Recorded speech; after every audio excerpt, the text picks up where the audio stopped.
Hello my sweet and cute family, welcome back to my another vlog. I hope বন্ধুরা তোমরা ভীষণ ভালো আছো, আর আমিও বর্তমানে ভীষণ ভালো আছি। তো নতুন একটা সকাল, নতুন একটা ভিডিওর সঙ্গে আমার চ্যানেলে তোমাদের অনেক অনেক ওয়েলকাম। তো বন্ধুরা, রান্নাবান্নার আয়োজন সকাল থেকে স্টার্ট হয়ে গেছে। করলা ভাজা, এদিকে পনির করব, আর লাল শাক মানে লাল ডাঁটা শাক যে রয়েছে সেটা ভাজি করব। আজকে পনিরটা বন্ধুরা এইভাবে করব, মটর ভিজিয়ে রেখেছি সকালবেলা থেকে, তো ভিজছে, তাই মানে ভালোভাবে ভিজে গেছে। আর ফুলকপি দেবো একটু, মানে এইভাবে আর কি করবো, ইচ্ছা আছে। আর বন্ধুরা, আজকে করব পুজো, মানে মা বিপত্তারিণী মায়ের পুজো করব। আর গরমও ফাটিয়ে দিয়েছে, ঘেমে যাচ্ছি, রান্না করছি, বাইরে বসছি, অর্পণ বাপিও বাইরে রয়েছে। তো দুপুরবেলা একটু মানে বাজার টাজার করতে বলেছি। যদি বা খুব বড় করে মায়ের পুজোটা আমি করি না, আমি এইভাবে না বিয়ের আগেও করতাম, 5 ফল দিয়ে 5টা পান দিয়ে। মানে এই পুজোর মেন উদ্দেশ্য হলো 5টা পান, তেল আর সিঁদুর, মানে আমাদের যে সদবা মানুষ রয়েছে 5 জনকে নিয়ে পুজোটা করা।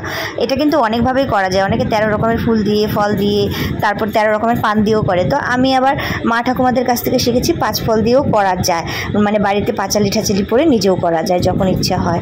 এটার কোনো দিন বা বাট মানে ওই তিথি এগুলোর কোনো ব্যাপার নেই, মানে তোমার মঙ্গলবার শনিবার হলেই হবে। তো শনিবারের এই ভিডিওটা আমি রোববার আপলোড দিচ্ছি।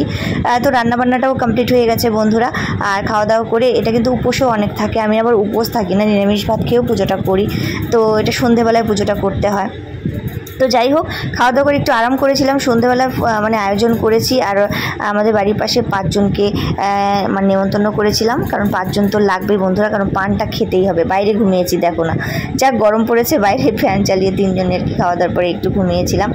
আর এইদিকে বন্ধুরা, সন্ধেবেলায় আমার পুজোর আয়োজন করে ফেলেছি, দেখো এইভাবেই করেছি। তোমাদের ভালো লাগলে লাইক করো, আর হ্যাঁ, তোমরা কীভাবে পুজো করো অবশ্যই কমেন্ট করে জানিও। আর বাড়িতে না এরকম মাঝে মধ্যে মা বিপত্তারিণীর পুজো করলে দেখবে তোমার বাড়িটা শুদ্ধ থাকে, প্লাস হলো তোমার মনটাও কিন্তু ফ্রেশ থাকবে, শান্তি পাবে তুমি মন থেকে। মাঝে মাঝে আমি এই জন্য আগে তো করতাম, এই নতুন বাড়িতে আসার পর থেকে একদিনও করিনি, তাই ভাবলাম মনটাও চাইলো যে করি, তাই করলাম। তাই সন্ধ্যাবেলা দেখো সবাই চলে এসছে।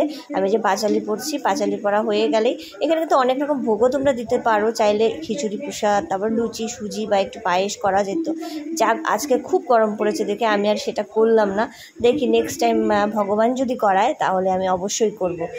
তো যাই হোক, সবাই ভগবান সবার মঙ্গল করুক, সবাইকে ভালো রাখুক, সুস্থ রাখুক, এই প্রার্থনা করি। তো যাই হোক, পুজো টুজো হয়ে যাওয়ার পর পুজো ঘরটা সুন্দর পরিষ্কার করে নিয়েছি। আর ঘরটা আজ তুলবো না, ঘরটা কাল তুলতে হবে। তো যাই হোক, ঘটের জলটা পারলে বাড়িতে সব জায়গায় ছিটিয়ে দিতে হবে, তো ভালো হয়। তো সব মিলে মিনি ব্লগটা ভালো লাগলে লাইক করো। তোমরা ভালো থেকো, সুস্থ থেকো, টাটা।